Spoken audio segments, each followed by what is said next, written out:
questions. You mentioned that there are restrictions on the size of the boats now. Mm-hmm. Where is that defined? We have a prospectus and it is in there. And when they purchase a slip or membership, they get a certificate. And it is clearly defined.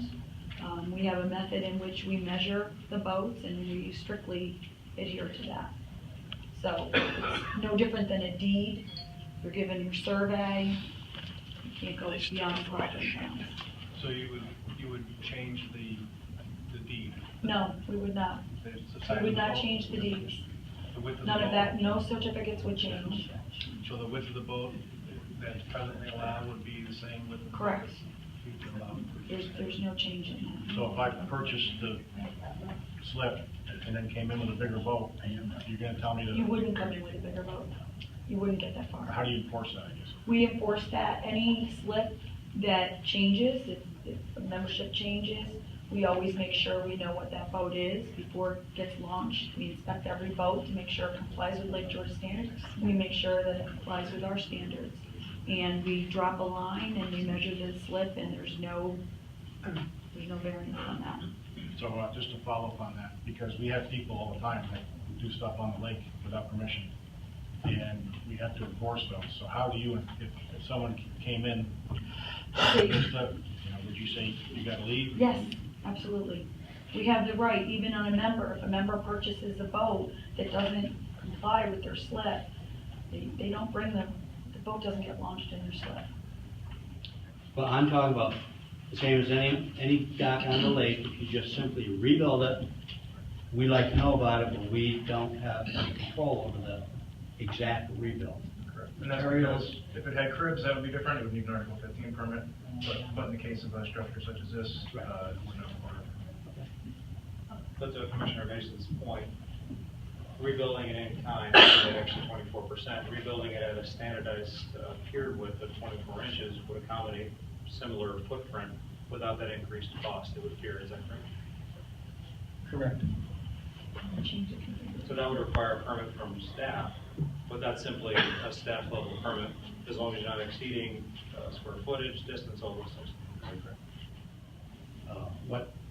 I think what people are gonna ask you to do is go ahead and rebuild your marina as it exists and do what you need to do as personal property owners and tax-paying people. If I were to go to rebuild my dock at the house I owned until a couple years ago, I know that I couldn't get an expansion like you're talking about. I've yet to go to a marina that unless I go early in the morning, which was my habit, where I could slide in and buy gas. I'm trying to think of a multiple pump location marina on Lake George, and I right now can't think of one. So yeah, 2 pump spaces would be nice, but yet nobody else has it.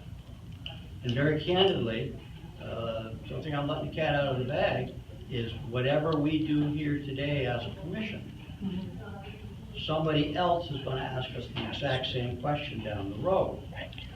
And while we deal with each application as its own application and stand on its own merit, we're continually looking at the future. Where's one's never going to come knocking on our door. We turn them down and we have frowns. Really. So those are the mountains you got to climb. If you can, what is your largest boat at the club? 42. 42 by 42. 42 by 14 is the largest slip. And those are, minimal as far as how many we have. Only 1 or 2. If you have nothing more that you can think of to add to. I have one more question. Okay. Sorry to harp on the boat. Okay. But that chart that you provided that had the list of all the boats and their sizes, are those deeds, are the deeds that reflect that, are some of the deeds could allow bigger boats? You understand what I'm saying? I'm not sure what you're asking. So you have that list of, the different sizes. Is that chart accurate to what the deed says? Or can some of the deeds have larger boats, but they're just not being used now? There are, I think, 2 slips that could have larger by maybe a foot of width only.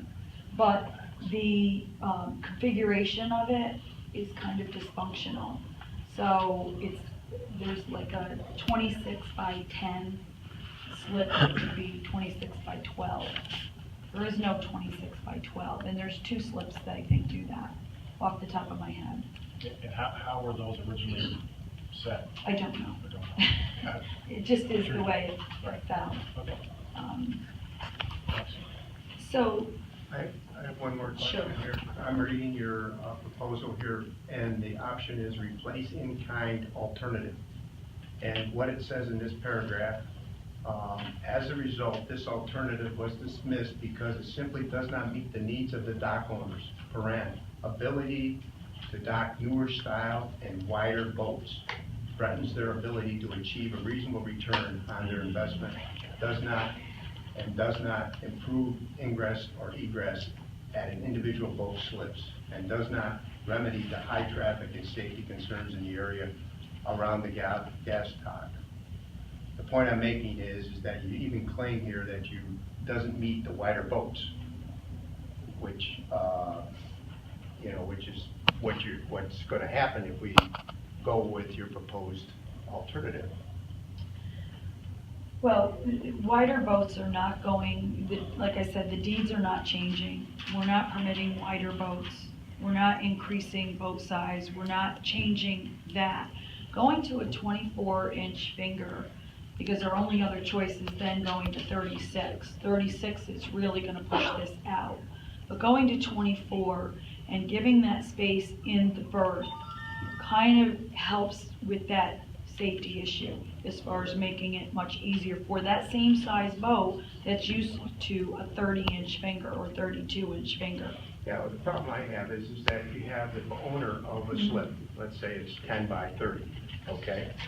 And so he buys a boat, and his boat beam is 8 feet, okay? So he fits in his slip really nice, there's a foot on each side.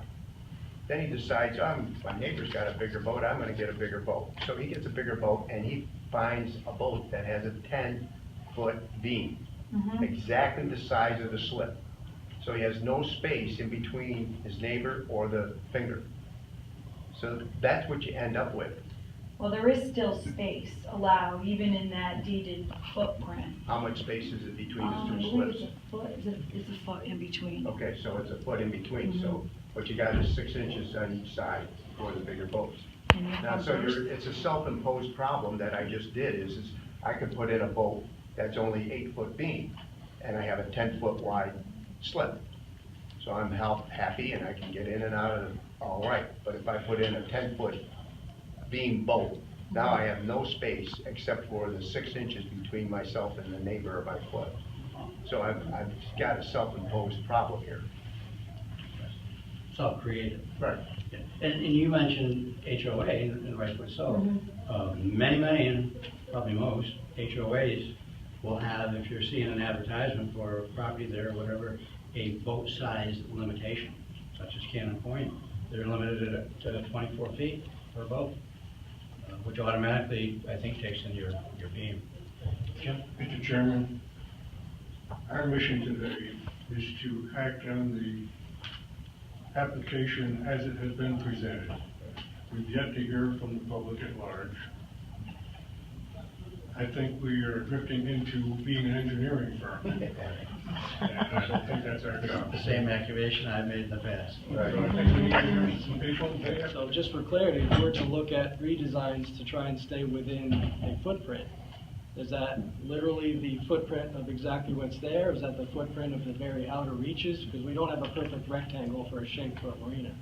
So there's a couple different ways we can look at that in terms of staying within the very outer box versus staying within the exact shape of every docking finger. Let me see if I can answer that without counsel grabbing my arm or leg and telling me I'm wrong. We're going to hear from the public next.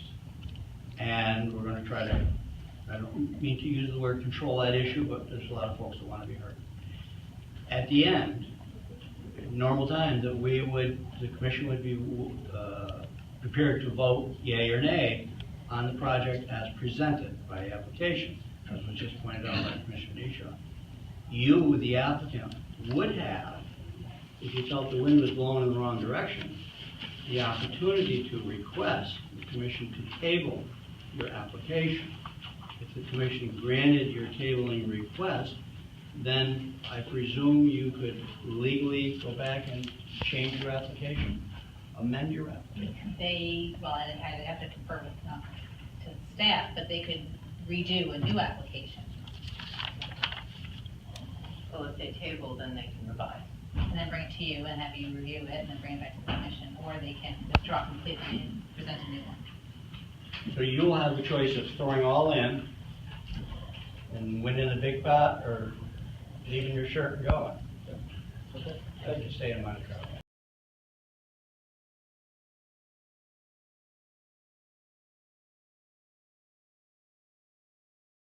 We've been there since about 1970. Before that, we had a boat at what was then the Yard Arm in the late 60s, early 70s.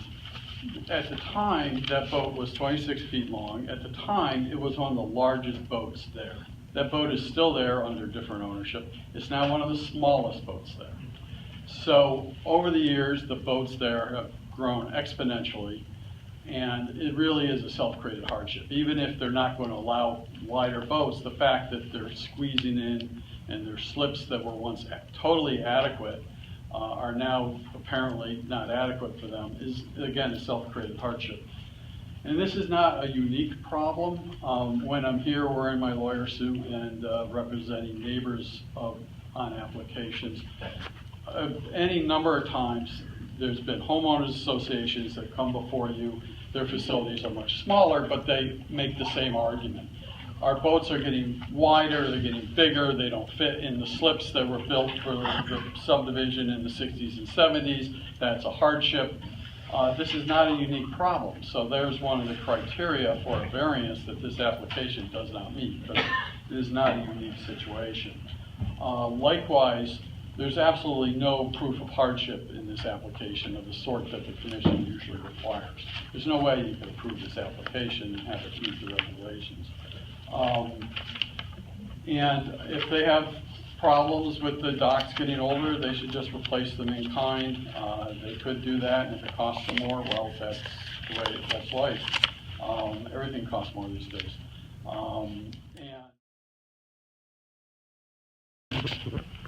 I totally support the commissioners who think this would be a horrible precedent. I think these boats didn't get wider in storage over the winter. I've been in the boat business since '59, I think. When we started, an 18-foot boat was all you needed on Lake George. Now it's probably, to be comfortable around Bolton, 26, 28, whatever. So boats have grown, the problems have grown. So I think, the problem with the slips is self-imposed to a large degree.